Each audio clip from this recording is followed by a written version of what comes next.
All right, letting everybody come in. Doors are open. So we're going to let everybody hop on here really quickly. Thank you for jumping on, and welcome to those of you who will be watching this as a replay post event. We are thrilled to have you join us for today's ATI education discussion, facilitated by govmates, where we're going to be talking about pivoting toward opportunity and utilizing OTAs for innovation.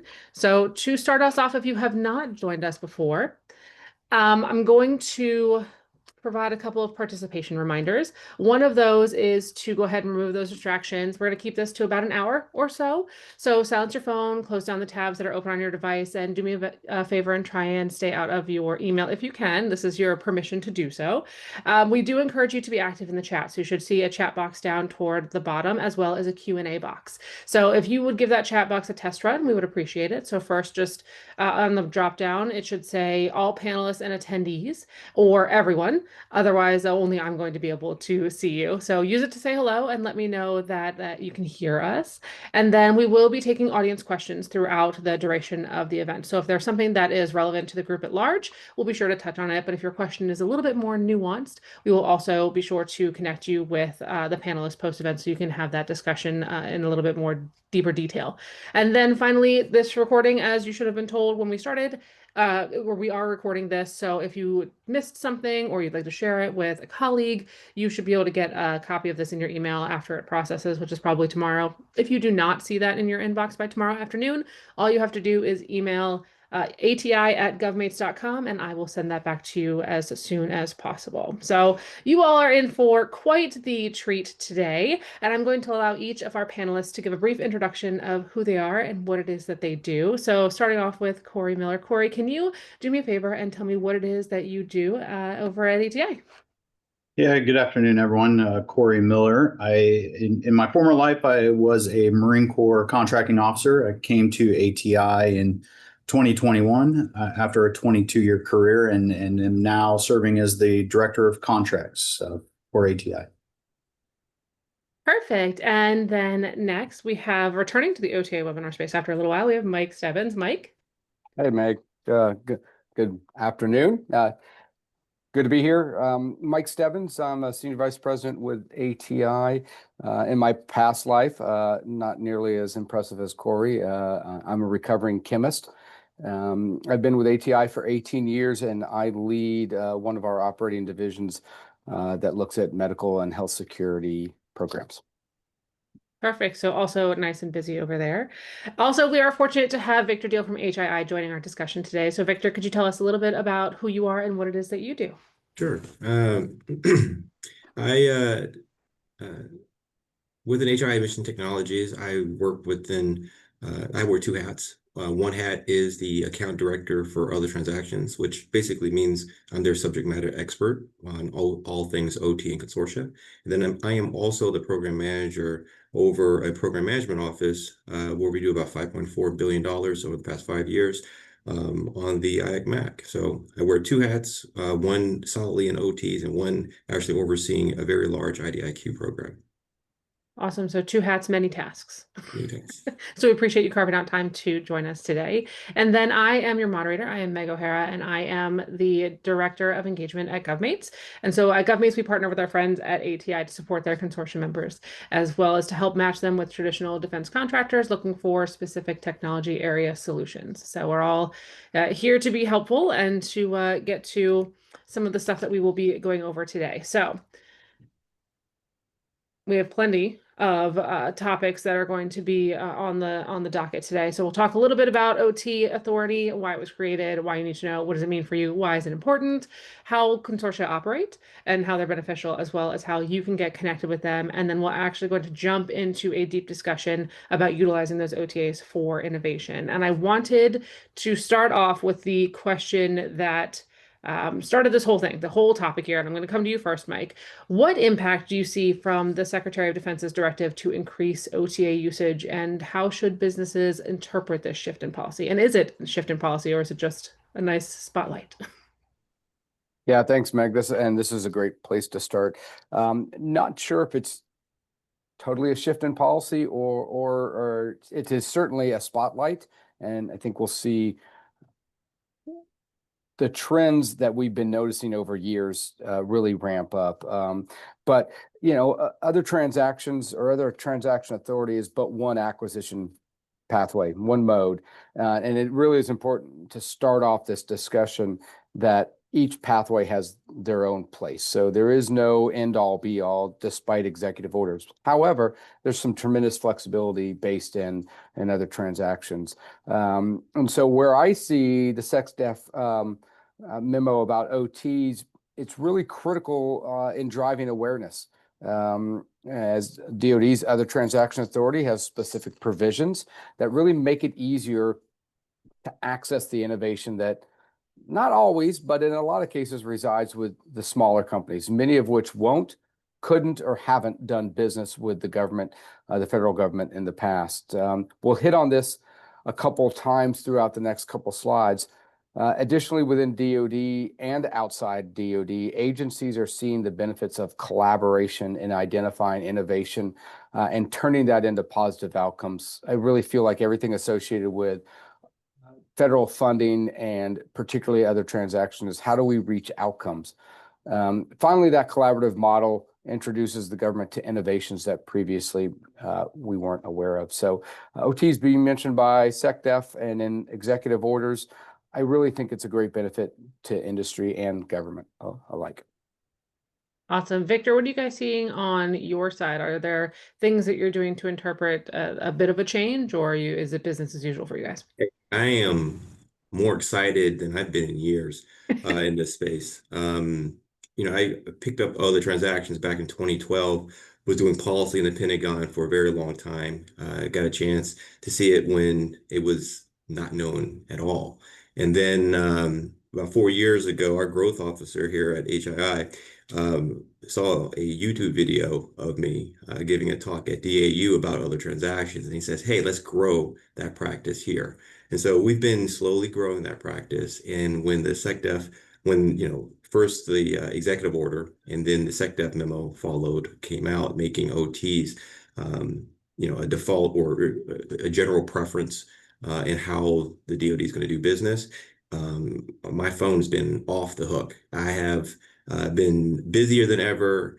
Our CEO of the company is giving quarterly calls to analysts talking about we're all in to OTs. We're making a difference. I'm changing processes at a traditional defense company. Now is a very bright time to be in this space. So I'm excited. So, Corey, anything you're seeing from your foxhole? Yeah, absolutely. From the contracts perspective, I think this memo that was released, we're going to start seeing more push, like Mike alluded to, towards the OTA space. And even as recent as shortly after the release of that memo, we saw the Naval Surface Warfare Center, Port Hueneme, come out with a solicitation to establish their own OTA. So interesting times from a contracting perspective. I do hope to see a lot of more drive to continuously push the flexibilities that OTAs offer and find unique ways to implement the execution of these OTA programs instead of just copy and paste from what has been done in the past. It's all about the innovation piece. And I think, Mike, you definitely hit on it when you talked about the ability to be agile for some of our small businesses, that they're able to kind of twist and turn and go with the tide a little bit better than, say, a larger, ocean liner of sorts. It's harder to turn a big guy than it is to turn a small guy. So I want to ask Corey, if you wouldn't mind, small businesses that are new to OTAs, what makes them fundamentally different from traditional FAR-based contracts, and why should we care? Yeah, thanks, Meg. And we've talked about flexibility and we've talked about innovation with OTAs, but one of the biggest myths is the perception that OTAs are an unregulated workaround to the core acquisition system. When in reality, it's an acquisition vehicle that's been around for 60 plus years. They've been proven to be a value-added tool for the federal government to kind of supplement the other contracting vehicles and acquisition pathways that you can take. Recently, a 2-year study in 2021 found that not only OTAs uphold the core principles of public procurement, such as competition, transparency, and accountability, but they actually perform the federal acquisition regulation-based contracts in the area of competition. So let's have Mike talk about the need that brought other transaction authority about. Yeah, thanks, Corey. What a great segue. So Corey mentioned it. These have been around for quite some time. There's nothing new about other transactions, even though we've seen dramatic increase of use over the last 10, maybe even a bit more number of years. But historically, we really have to go back to the 50s, the 1950s. And the dawn of the space race between the United States and the former Soviet Union. We were clearly losing that race, and when Sputnik was launched, we were completely caught off guard. There was no time to waste, and existing federal acquisition processes, well, we know they've never been known for their speed. There had to be another way, and if one couldn't be found, then let's just make it up. So that's really what happened. I don't know if this is true, but likely it was just a blank sheet of paper. And how do we write a contract that lets us achieve the objective? So we had to gain access to innovations and technology that resided with the smaller companies. Accordingly, NASA, who became the first agency with the official statutory authority to contract outside of the FAR, which is why we have that term, other transactions. They are outside of the FAR, they are other than grants, they are other than contracts, they are other than cooperative agreements. Simply put, where FAR is frequently found to be prohibitive for smaller companies and emerging innovators to participate in the world of federal acquisition, OTs are a more welcoming open door, and in some cases, the only door to the federal market. So they represent major opportunities. You just have to understand where the opportunities exist and how to interact with them, and that's where consortia come in. So here's a list of government agencies that have been granted this authority. This is granted by Congress, and so depending on that authority, it can be taken away, it can be re-upped, or it can be broadly in place for a very long time. We build relationships, ATI does, with these organizations to understand and address their particular needs. And in fact, not only are there particular needs in how they use the transactions, but there's differences in the actual authority that is granted to them. So what DoD sees as their authority is not necessarily the same as what HHS may see as those. So, but at the end of the day, we raise their awareness of focused innovation ecosystems, and we create and how we can get them to work the solutions for which the government is searching for.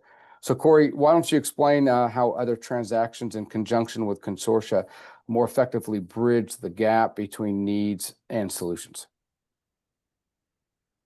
Yeah, absolutely. Thanks, Mike. And I think one of the key areas in which, the OTAs in conjunction with consortia bridge that gap is it truly brings the government closer to the innovators and allows more direct collaboration between the two.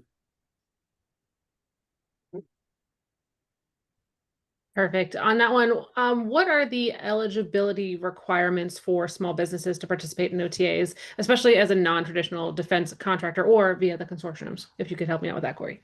Yeah, thanks, Megan. And great news for a lot of you on this call today that, the use of an OTA requires that, if you're a traditional defense contractor, you have to do one of two things. You either have to demonstrate significant use of non-traditional or nonprofit research institutions, or pay at least 1/3 cost share of the project cost on it if they decide to go at it alone, right? I think what I've seen from my seat is, option number one is the default, and there is a third option not mentioned here, but it's by exemption at the senior contracting officer level. I don't know that I have ever seen that used in my time supporting OTAs in the last couple of years. And to qualify as a non-traditional, it basically means that your organization for 1 year immediately prior to the release of the requirement has not been working on a DoD or a FAR-based contract that's subject to full cost accounting. So now I'll turn it back to Meg. Perfect. And one of my favorite questions has just popped in, which is, and I'm going to ask Corey if you could handle this one. It says, is there a set definition of, quote, significant use for non-traditionals? Yeah, no, there is no set definition. In fact, the DoD OT guide that was recently revised a couple years ago discourages contracting agreements officers from setting and establishing thresholds that meet definition. So really, when it comes down to the determination of significant participation, it is what value you are bringing in terms of time savings, cost savings, or innovative solutions. It is my favorite question with my least favorite answer, which is it depends. And Yes. that's one that tends to come up a lot, especially when you're in the government contracting space, right? It just, I mean, out of all the acronyms that we use in GovCon, I feel like the other transaction one is the one that makes the most sense. So we're getting closer there, right? I also had another question here, and either Corey or Mike, you guys can take this one. It says, could you explain the fees associated with utilizing ATI, including how they vary across different consortia? I know that there's an annual membership fee, but are there administrative rates or scalability fees or any ceiling for the cost? Do we have anything that can help with answering that one? Yeah, I'll take a stab at that. So Perfect. we've adopted our posture over the years. We have a number of consortia that do have a cost to join. It could be as low as $100 or $250 annually, and in a couple rare cases, we have consortia that may be in the $500 or $1,000. It just depends. And the morphine really has seen a drive away, or some government agencies, both within DoD and outside of DoD, say, hey, we don't want to have a consortium where members have to pay, which is fine. So we've gone down that path. So we have a number of our newer consortia that have no annual membership fee. On the government side, that's really taken care of between ATI and the government. And yes, for the work that we do on behalf of the government in executing project awards, there is a cost that's usually in the low percentage range that gets negotiated routinely with the government, with each government customer individually. And they pay that cost, but let's say, for example, they have $1 million or $10 million project that they want to run through the consortium. That entire $10 million or $1 million goes towards the project effort. So how they pay us does not come out of the project cost. Perfect. Another question here says, is an OTA something that you apply for, or is it how the government decides to fund a project? I think this is a good one, Victor, if you want to take it from sure. an industry perspective. Yeah. OTA is something you apply for? No. Is it how the government decides to fund the project? No, an OTA is just, the government makes a decision as to whether what is more appropriate to get a particular technology. How do they get attention from industry? So they'll choose either to do a FAR-based contract or an other transaction-based contract. Traditionally, there are probably 3 reasons why they would do another transaction. One is they're trying to get at a dual use technology, so something that has both a military and a commercial use. And so by expanding the audience beyond just the traditional primes, they might get a solution that's a little different. Another reason why they might do an OT would be because they're trying to create a new kind of business process, business model, some kind of different dynamic. And sometimes when you do the FAR, it's just a FAR-based contract is definitionally an acquisition, which means there's a buyer and there's a seller. Whereas in other transactions, a different kind of relationship where it really just depends. Sometimes in some aspects, it's a buyer-seller relationship, and sometimes it's the government in funding different technologies. They're trying to push the state of the art. And so that would probably be the second reason why they would do another transaction. And then a third reason for doing an OT would be to let's see, I guess it's just to expand the base, right? So that's kind of related to the others, but it's to expand the number of entrants by lowering the bar. When you do not have cost accounting standards, more companies tend to be able to play into it. So that might be the third reason why the government chooses an OTA path, acquisition path versus a FAR-based path. So it's not something you apply for. Actually, I should caveat that DARPA particularly allows people to pick. So they have a smorgasbord of all the different authorities. And when you get selected for an award, you enter into negotiations and you can choose whether you want a FAR-based contract or an OT-based contract. It's actually every source for an award, they do it a little differently. But primarily the government decides. If you were to look, most every place, you don't get to choose whether it's FAR-based or OT-based. But that is the one exception that I will pull out. Perfect. I appreciate Ed, it. Can I Yeah, please. jump in on a point a little bit back? Yeah. Those are great points from Victor. It is the government deciding typically which mechanism to go down. But we spoke a moment ago about significant contribution and how that's not really explicitly defined. But it does bring up a point that while the vast majority of other transaction use is in the DoD, it is important for you in industry to understand the authority associated with the agency you were looking to work with. So, for example, in HHS, Health and Human Services, there's no recognition of a distinction between traditional and non-traditional defense contractors or contractors.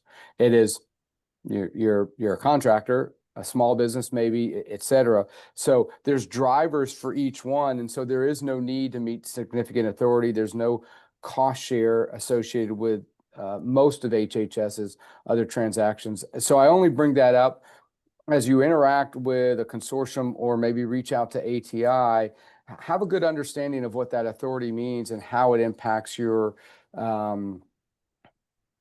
your ability to team and get it awards. Because that's important. It might be if you're doing medical countermeasure development for the Joint Program Executive Office within DoD, that other transaction is going to have different rules and regulations relative to maybe doing medical countermeasure development under BARDA through HHS. So just important to understand the difference between the authorities. Great notes and awesome points as well. Thank you for explaining that better than I ever could. I do want to kind of showcase this slide that shows the programs that ATI manages that are consortia using OT authority. Clearly, there are plenty of them to choose from. Some of them cover the areas of shipbuilding and sustainment, underwater surface capability, ordnance and armaments, cyber warfare, spectrum and 5D, vertical lift, homeland security. I mean, and the list goes on and on, right? So they've got consortia, you've got capabilities. We can make a match somewhere. So if you are ever interested in finding out, I mean, just ati.org/collaborations will actually show you a lot of the information that you need. And each of these consortia actually has typically their own website with real people on the other side. So when you reach out to that email address that is attached to the website, someone with a real brain body will answer you. And so it's one of those that when you need something or if you have a question, they're really great at answering. So wanted to make sure that everybody kind of got a look at the current look and where we've got, we've got maritime, you've got aviation, you've got infrastructure. I mean, they run the gamut here. So a lot of things that ATI is doing over there. I do see a couple of other questions, which I'm going to hold on to a little bit because we're going to get into the meat of our discussion here, but we will get back to those should we have time at the very end. So don't worry, I'm not ignoring you. I just want to make sure we get through to some of the questions that we did set out for today. So we're going to dive deeper into the discussion portion. And I'm actually going to close down the slides so that we can all kind of discuss together and you don't have to just stare at one screen. So you should be able to see the four of us as we go through these. But Victor, I would love to come to you first, if you don't mind. What are the most practical first steps for a small business to take when pursuing OTA opportunities? What is the first thing that you think that they should get into? Yeah, first, I think knowledge is power. So I would start by researching OTs, the basics, knowing how they're different from FAR-based contracts. Without a basic understanding, you're going to face an uphill battle the entire way. because you can do things differently. You can negotiate differently. And so your relationship with your customer can be different. So that's one. Second is engage with your consortia. ATI is a phenomenal consortium. I've worked with them for the past decade. We are currently members of 10 of ATI's consortium. I think they're over like 20 right now. I remember when they just had a handful, and now I can't keep track. So definitely look, that chart that they had, it's the first time I've seen that version of it. There are different niche for whatever you end up doing. Just identify the consortia that makes sense for you. And then the third piece that for practical steps is to network. Other transactions work differently than FAR-based contracts. Your business development works differently, should work differently. Your contracts team, your pricing team, all of it works differently. And if you don't network and tap experts, tap people who are more experienced than you, those who have connections and access to different people, you're going to be late to the game.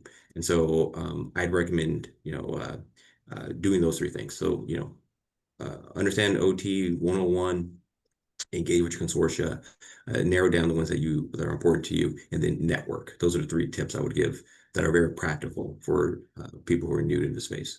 Awesome actionable things, which definitely. Meg, if I can. Please. Oh, sorry. No, please.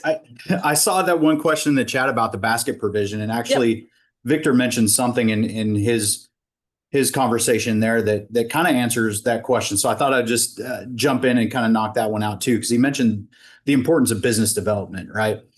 So that's the benefit of the basket. So if you've submitted a white paper in response to a requirement under an OTA and it's been found acceptable and placed in the basket, even though it's not moving forward, maybe the initial customer, maybe their funding dried up, maybe their needs changed, the paper will be eligible. Again, like Victor said, know your OTA that you're participating in to know how long that your solution will be valid for. Some are up to 36 months, I think is the longest. But it gives you the opportunity to continue that business development and networking aspect that Victor talked about, to go find another sponsor to fund that solution for you under an OTA. So I just wanted to hit on that and knock that one out since we're on the topic. That's perfect. I love that you kind of grabbed that and pulled on that for a little bit. And I do want to kind of continue that with my question, Mike. There's value, obviously, in joining a consortium for a small business. What should companies be looking for when they are trying to select one to join? And we heard that Victor's they're part of 10, right? And there's a plethora. So is there a magic number, or are there things that we're looking for that are most beneficial? Great question, and I'll get to it in a moment. There has to be value back to the industry, small business in particular. But Victor hit on really a phenomenal point that if you get nothing out of today's webinar, it should be, besides this is it, and that is you have to be active. You're not going to be successful if you join a consortium and act in a passive mode. You have to be active and network. So when you're contemplating, keep in mind that joining a consortium could literally be a game changer. You as a small business, and this definitely applies to all businesses, but in particular small businesses, you gain within that one consortium, you gain insight into a portfolio of government funding needs. Vice one-off solicitations. We've all heard that if you're waiting for SAM.gov solicitation to drop that might fit your needs, you've already lost if you weren't involved in the shaping or you didn't know about it ahead of time. So understanding the portfolio of government funding needs that might come through that consortium is important. Second, you become part of a community, a network. We all have Rolodexes, for those that know what a Rolodex is. But that network, that consortium can be used to partner with and drive awareness of your capabilities, not only to the government, but maybe more importantly to other members. But you got to be active. You got to go out and network. Initially a small business might not be ready to prime an award, though that's certainly a possibility, but they can partner and they can contribute significantly. And thirdly, they have access to government technical staff through industry days, member meetings, other matchmaking events. And then one area that's really hard to put metrics to, but I've heard it time and time again, being part of these networks, these consortia, many small businesses find other non-OT business to business opportunities. And so again, all couched around the ability to reach out and network and be very active, but there's opportunity there to at minimum draw awareness to your technology, have insight into the government, and increase your exposure amongst a bigger playing field of other innovators. I think from a current perspective, there's a little bit more of a feeling of like a contract casserole where people are more willing to talk about what they're doing and where they're finding gaps and where they can find people to kind of come together and meet, given the fact that there's a little bit more uncertainty right now. And it's interesting to see that people are like, hey, here's a relationship that I have over here. Would love to bring you in and have that conversation. I feel like that's a little bit more prevalent right now, which I appreciate. I'd rather us come together than kind of break and fall apart. I think OTs are a nice way to get through to that relationship building when it's not as necessarily organic or easy. So many of your contacts at this point may not be there anymore. Between, some of our unfavorite D-letter words, and some of the deferred buyout and all those things. I think we're kind of rehashing what our relationships look like. Mike, from a position of aligning strategy, are small businesses taking their strategies and their solutions and aligning them with requests from DoD through OTs, or how can we better align that strategy solution piece now that we know that we're leaning farther into the OTA space? Yeah, that's a hard nut to crack, but is doable. What you'll find with most other transactions, and this isn't across the board, is that they're looking for a solution as opposed to in a FAR-based. They know what they are asking for, and they're just asking you to bid against it. They're not really asking for a lot of innovation. And so a lot of these other transaction solicitations that go out are term statements of objectives. Broadly, this is what the government needs. You, industry, come up with the best solution. And that's where it really plays into networking and being active. So small businesses, in terms of aligning their innovation and their capabilities, most of our consortia have a variation on a collaboration database where you can go in, put your technical capabilities, all members of that same consortia can look up, hey, I have a gap here or I have a gap there. So you can go in and seek a teaming partner, and others can come and seek a teaming partner from you. And we have ability for you to interact with each other. So it's important that you provide your capabilities, and then offer to speak about your company at any event that consortium is putting on. Quite often there are matchmaking sessions. GovMates helps us with many of those. Quite often there's speed networking or opportunities for members to get up on stage and just in 1 or 2 or 3 minutes talk about their capabilities, either relative to the general space of that consortia or a particular solicitation that may be in the very early stages, draft stages. It at least gets your name in front of somebody else, and it might create some of those follow-on conversations. Where applicable, respond to requests for information. This just broadens the awareness of your company and your capabilities to the government. And then most importantly, and I can't overemphasize this, when a solicitation comes out, make sure you address the ask and not force fit your technology to the solution. I've seen that so many times. Small businesses come up and say, this is what I do, and hey, this solicitation looks close.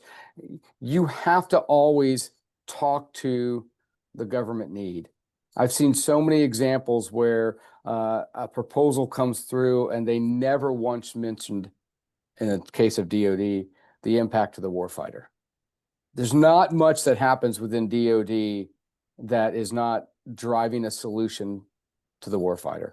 And so, we can talk about how to align your technology with the government, but it's more important to make sure the government is aware of your technology. They are still the ones with the money and the ones with the ask. And where you're driving with your innovation might not be 100% aligned with their needs, but there might be a lot of middle space.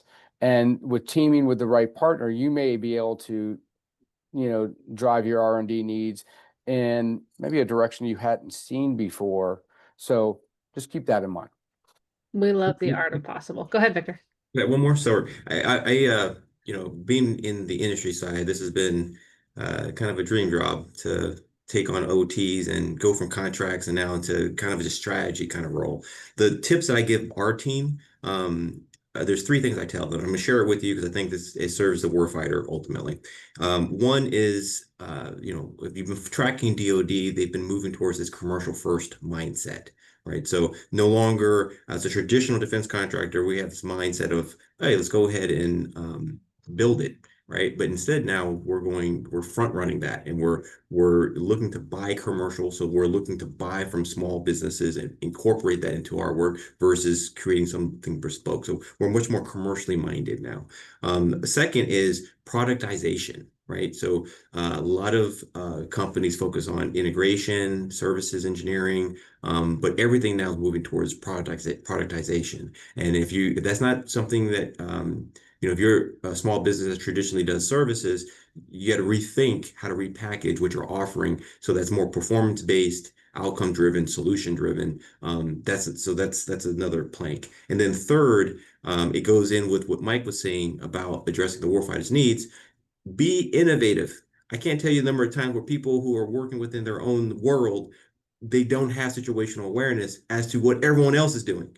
And so if you can't do the market research and see how you fit and compare against others, you're not going to win. Other transactions is highly competitive. And the government, they're receiving the best and brightest offerings of everything, at least, so those are the three key things. So commercial first mindset, productization, and innovative. They're not looking for a body shop. They're looking for deliverables. And so that's, I think, with everything going on in DoD right now, you're going to be good with that mindset for the next 3 to 5 years for sure. Awesome. And I think we kind of touched earlier a little bit on the teaming opportunity piece where hey, be active, participate, go to the events and talk a little bit about who you are and what it is that you do. So I kind of want to jump a little bit to the challenges and risks. And Corey, I'm going to come to you for this one. What are some of the common challenges or pitfalls that we see small businesses facing, especially right now when they're working under an OTA, and are there ways that they can avoid them? And you're also on mute, just so you know. Thank you for that reminder. So I will answer this one just from my little contractual bubble here. This is one of the most common pitfalls I see is as it relates to funding. So just because an OTA is flexible and supposed to be more efficient, there's still the common challenges you see on FARP-based programs with the government funding the effort. So I think that one of the biggest pitfalls is not understanding your government customers' plan to fund the effort throughout the life cycle of the project. So, and one way to quickly get around that is collaborate early and often. I mean, you don't have to wait until you receive an award to ask that question, right? Because it may help how you approach building out your staff or building out the capabilities to be able to effectively perform on the project. And then also having that conversation frequently, understanding how your OTA is funded, understanding timelines. We do have some very large Army OTAs that are batched funded on a once or twice a month cycle. So understanding and advising your customer of, hey, your MIPR is due to the government program office by this date. This is where we're at. This is our burn rate currently. We're anticipating to run out of funding soon. Just having those open conversations with your government customer early and often in the process.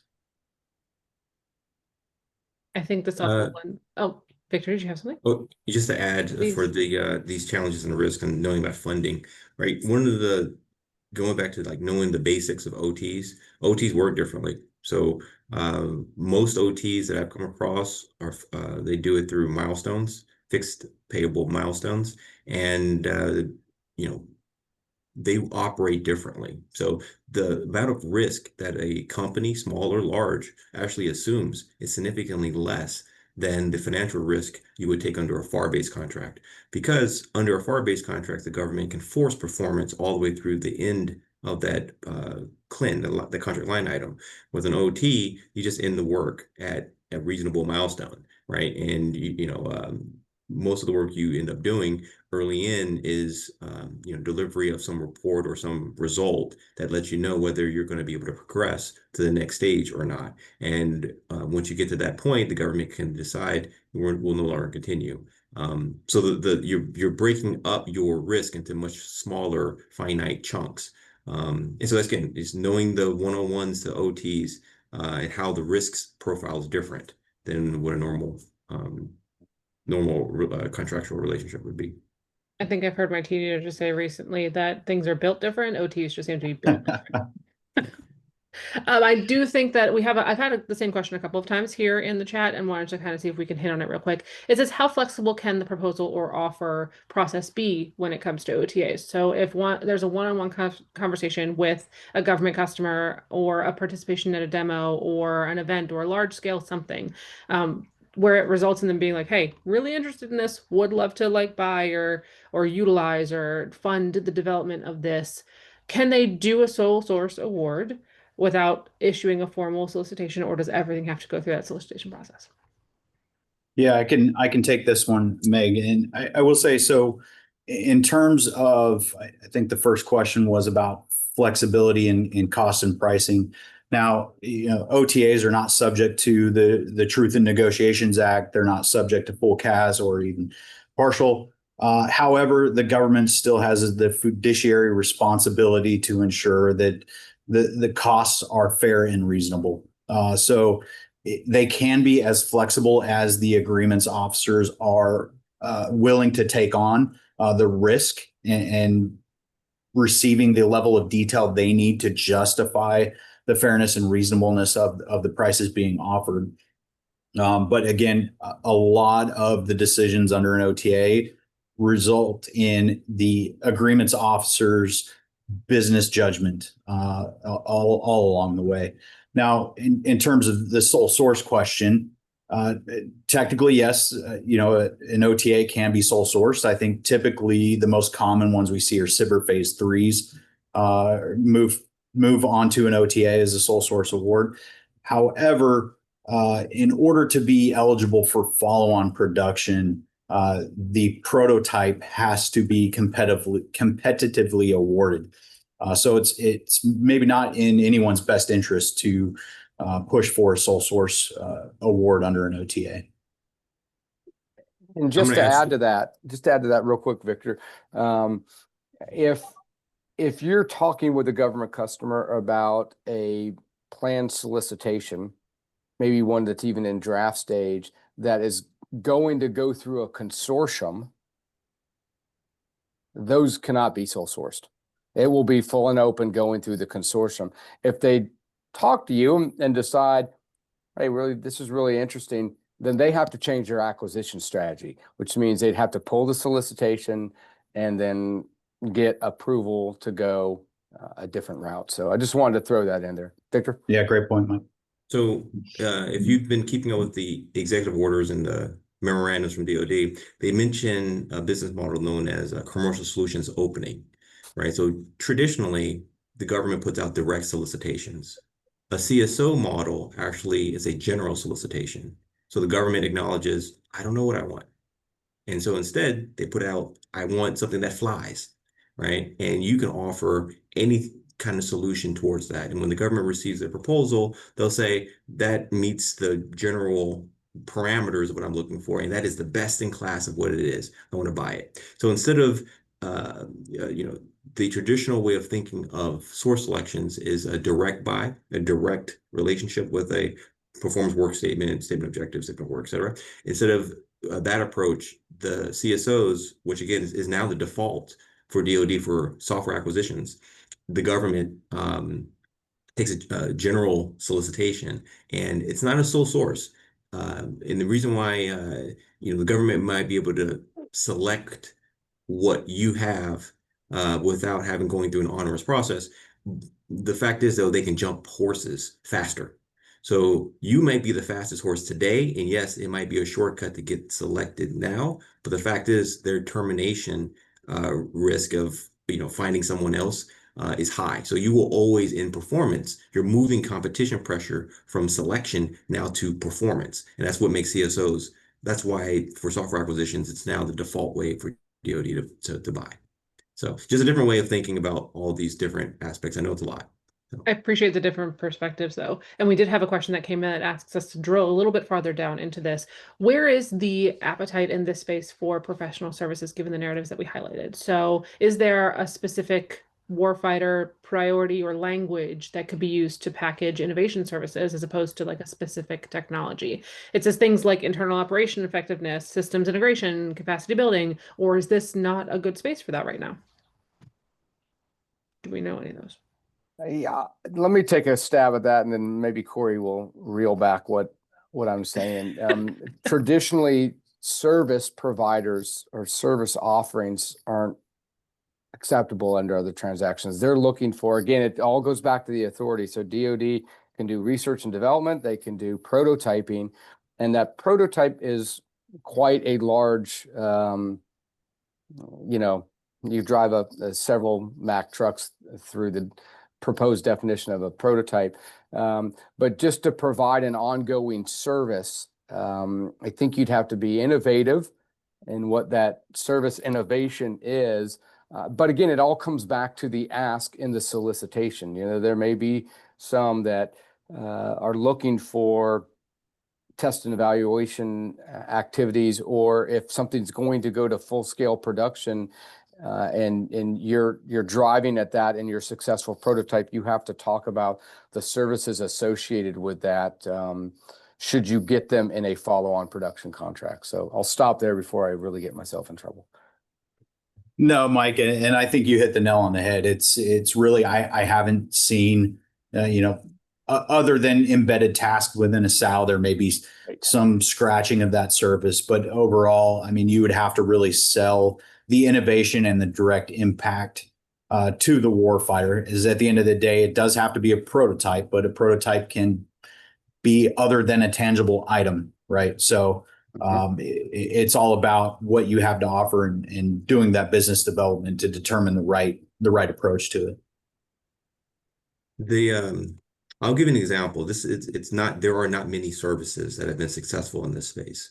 We have 4 groups within our Mission Technologies division, and our services engineering group is finding some challenges in being able to productize what they offer. But I'll give you one that I hold as kind of the exemplary candidate, which is DISA.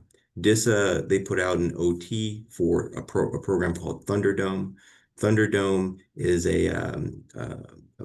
started off as an OT project for zero trust solutions. Zero trust solution is a bunch of programmers trying to make sure that no one could hack into your system. And it started off as a $7 million OT. The prototype grew to about $60 million as a prototype. And then last year, it was expanded to over 1.3, $1.5 billion. And this OT looks like an IDIQ, whereas any Department of Defense entity that wants to have zero trust implemented in their organization, they then tap this OT that looks like an IDIQ to there. And again, they've already had over 200, over the past year now, they've had over, from the data I can pull from SAM.gov, over $150 million already obligated to it. So it's a real vehicle, it's a real pathway. Not many services have been that successful, but that is one that I hold internally as a model. Awesome. We love a good example.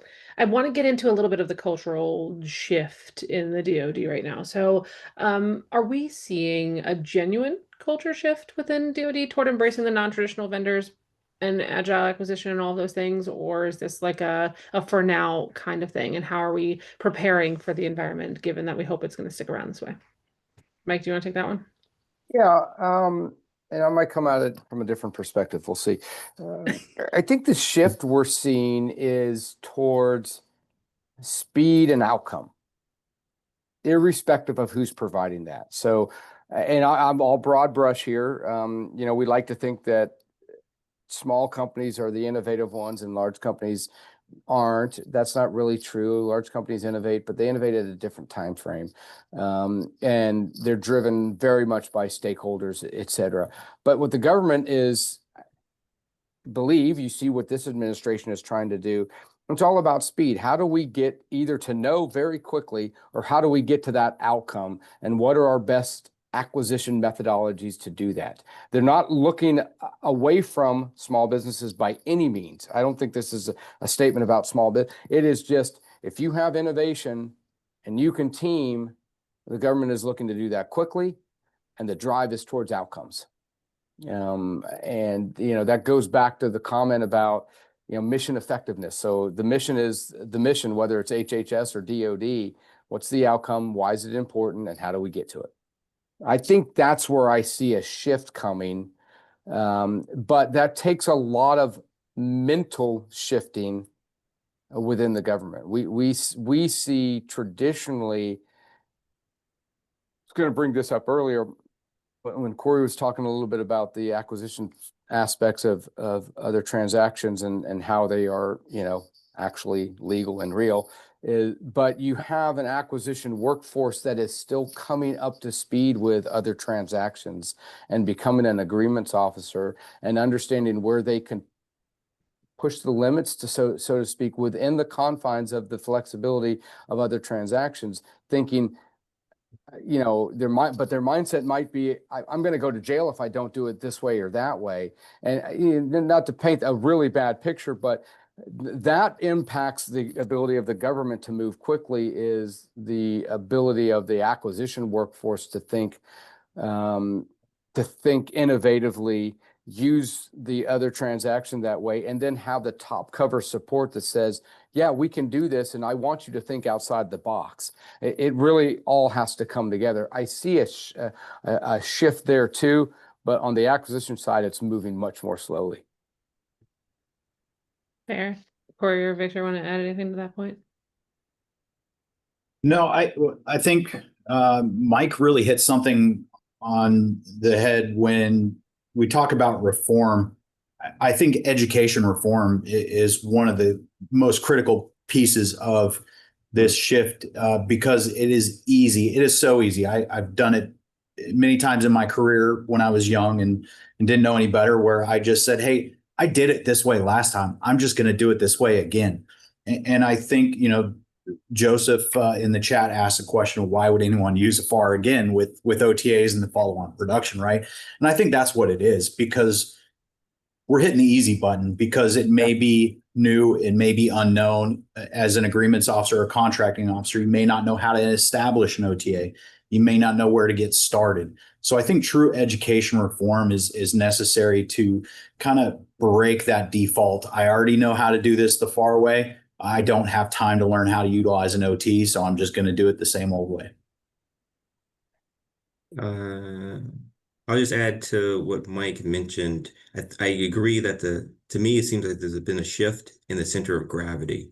So, you know, I'm a contracting expert, and I think this movement towards becoming a business advisor, right? So looking at the bigger picture kind of reflects a shift from focusing on compliance to looking at what's being delivered for the warfighter. Or as I like to truncate it, I say people used to focus on what was fair and reasonable for the taxpayer. And now there's room to acknowledge maybe people should be looking at what's fair and reasonable for the warfighter. So me being DoD centric, you know, it's not that one is superior than the other. It's just now there's room to shift your thinking to have a trade-off, best value trade-off between the two. And that's what I'm seeing. And that's why I say this is a very exciting time. It's nice that we can include both. I know Corey hit on it a little bit, but are there other actions or reforms or anything that we think is needed to ensure that the Secretary of Defense's mandate translates into real sustained opportunity for small businesses? Mike, do you want to take that one? Yeah, I think be careful when you use any government funding. But particularly with other transactions, there's a lot of spotlight on them. And, running afoul of the agreement could not only shine the spotlight on you as a company, but it could shine it back on the government and say, hey, you know what, we're going to retreat and go back to using the FAR. And so that probably applies less to a company, but you do have to know your contract. You have to know what you're signing up for, and you have to be able to deliver, because everybody is in a different position mindset wise, whether that's in your company, the tech folks that are funding the effort, or the agreement folks that just don't want to have something go wrong. And they have to go back to leadership. And so, at the end of the day, we're all people, and then somebody out there makes a decision. Very fair. Victor, anything you wanted to add on that one?